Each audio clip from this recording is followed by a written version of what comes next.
VK news, राष्ट्र के नाम। कट्टरवाद के खिलाफ दुनिया के आधे से ज्यादा देश अब खुलकर बोलते हुए नजर आ रहे हैं। इस्लामिक कट्टरवादियों और जिहादियों को लेकर नाराजगी भी जाहिर की गई है।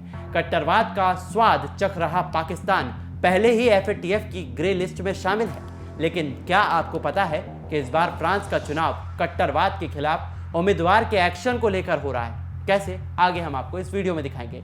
नमस्कार, जय हिंद, वीके न्यूज देख रहे हैं आप। मैं हूं आपके साथ अमल। फ्रांस में राष्ट्रपति पद के लिए चुनाव हो रहे हैं, जिसको लेकर आज प्रथम चरण का मतदान था। राष्ट्रपति इमानुएल मैक्रोन और दक्षिणपंथी नेता मरीन ली पेन के बीच मुकाबला कड़ा माना जा रहा था। लेकिन इस बार साल 2017 के मुकाबले में जनता के रुख में भी बदलाव देखने को मिला।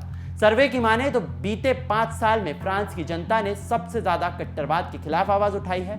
आपको याद होगा कि जब पैगंबर मोहम्मद का एक चित्र एक शिक्षक ने बनाया था, तो उसी के विरोध में कट्टर छात्र ने शिक्षक का ही सिर कलम कर दिया था। और इसके ही विरोध में खुद राष्ट्रपति इमानुएल मैक्रोन आ गए थे। इस्लाम के इस बर्बर रूप का पहली बार पूरे देश की जनता को पता लगा था।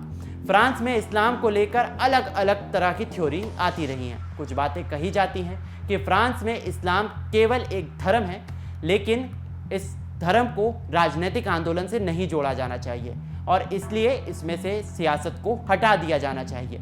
फ्रांस के मुसलमान समुदाय में किसी भी तरह के विदेशी हस्तक्षेप पर प्रतिबंध लगाना जरूरी है। धार्मिक आधारों पर सार्वजनिक अधिकारियों को डराने और धमकाने वालों को कठोर दंड दिया जाना चाहिए।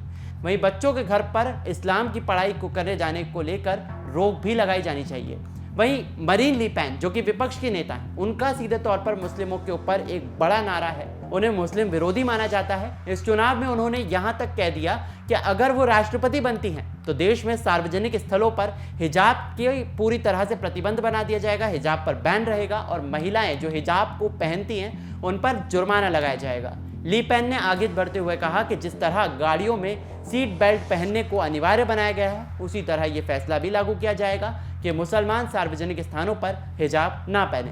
मरीन ली पेन की माने तो इस्लामिक कट्टरता पर नरम रुख के लिए मैक्रोन की वो आलोचना भी करती हैं। शर्ली हेल्डो के मामले में फ्रांस का समर्थन करने के बाद मरीन पेन ने भारत और यहाँ के लोगों की खुलकर तारीफ की थी। शार्ली हेल्डो के हमले के बाद ली पेन ने फ्रांस में पाकिस्तानियों की एंट्री बैन करने की तक मांग कर दी थी।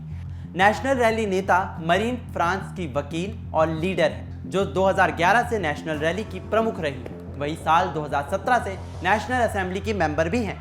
मरीन को टाइम मैगजीन ने साल 2011 और 15 में दुनिया की 100 सबसे प्रतिभाशाली लोगों की लिस्ट में शामिल किया था। तो आपको बता दें कि यहाँ पर इन दोनों ही नेताओं में एक चीज़ कॉमन देखी गई है इस चुनाव के दौरान कि ये दोनों ही नेता कई तौर पर कई जगहों पर एक साथ इस्लामी कट्टरवाद और मुस्लिम मजहब के खिलाफ जिस तरह से एक विरोध की स्वर जो देखने को मिली है, उसी को लेकर लगातार अपना विरोध जो है वो दर्ज कराते रहे हैं। तो इसीलिए ये बात कही जा रही है, एग्जिट पोल में भी सीधे तौर पर यह बात कही गई है कि फ्रांस में आने वाले समय में राष्ट्रपति चाहे कोई भी बने, लेकिन इस बार का चुनाव जो जनता है, जो जनता का साफ तौर पर हित है कि इस्लामिक कट्टरवाद के बेसिस पर होगा, क्योंकि इस्लामिक कट्टरवाद को फ्रांस की जनता ने बीते सालों में बहुत ज़्यादा झेला है और इसी झेलने के चक्कर में अब फ्रांस की जनता उस इंसान को चुनना चाहती है जो इस कट्टरवाद से उसको बेहतर तरीके से निजात दिला पाए। इस खबर में फिलहाल के लिए मेरे साथ बस इतना ही। बाकी देश और दुनिया की खबरों के लिए आप देखते रहिए वीके न्यूज़। नमस्कार।